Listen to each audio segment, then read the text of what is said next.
एक जंगल में 3 बैल रहा करते थे। तीनों आपस में अच्छे मित्र थे। वो घास चरने के लिए जंगल में एक साथ ही जाया करते थे। उसी जंगल में एक खूंखार शेर भी रहता था। इस शेर की कई दिनों से इन तीनों बैल पर नज़र थी। वह इन तीनों को मारकर खा जाना चाहता था। उसने कई बार बैलों पर आक्रमण भी किया, लेकिन बैलों की आपसी मित्रता के कारण वो कभी सफल नहीं हो पाया। अब शेर उन पर हमला करता तो तीनों बैल त्रिकोण बनाकर अपने नुकीले सूंघों से अपनी रक्षा करते थे। तीनों बैल एक साथ मिलकर कई बार शेर को भगा चुके थे, लेकिन शेर कैसे भी करके उन तीनों को खाना चाहता था। शेर यह समझ गया था कि जब यह तीनों एक साथ रहेंगे इन्हें मारा नहीं जा सकता, इसलिए उसने एक दिन इन तीनों को अलग करने के लिए एक चाल चली। शेर ने बैलों को अलग करने के लिए जंगल में एक अफवाह उड़ा दी। अफवाह यह थी कि इन तीनों बैलों में से एक बैल अपने साथियों को धोखा दे रहा है।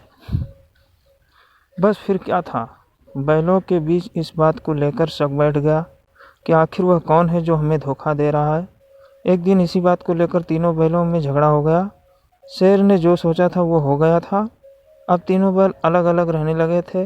उनकी दोस्ती टूट चुकी थी। अब वो अलग अलग होकर जंगल में चरने जाने लगे थे। बस शेर को इसी मौके का इंतज़ार था।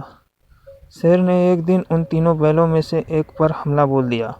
अकेले पड़ जाने की वजह से वह बैल शेर का मुकाबला नहीं कर पाया और शेर ने उसे मार डाला। कुछ दिनों के बाद शेर ने दूसरे बैल पर भी हमला कर दिया और उसे मारकर खा गया। अब सिर्फ एक बैल बचा था। वह समझ गया था कि शेर अब उसको भी मार डालेगा। उसके पास बचने की कोई उम्मीद नहीं थी। वह अकेले शेर का मुकाबला नहीं कर सकता था। एक दिन जब वह जंगल में घास चरने गया था तो शेर ने उसे भी अपना शिकार बना लिया। शेर की चाल पूरी तरह कामयाब हुई और उसने तीनों बैलों की दोस्ती तोड़कर उन्हें अपना शिकार बना लिया था। इस कहानी से दोस्तों हमें यह सीख मिलती है कि अफवाह पर ज़्यादा ध्यान नहीं देना चाहिए।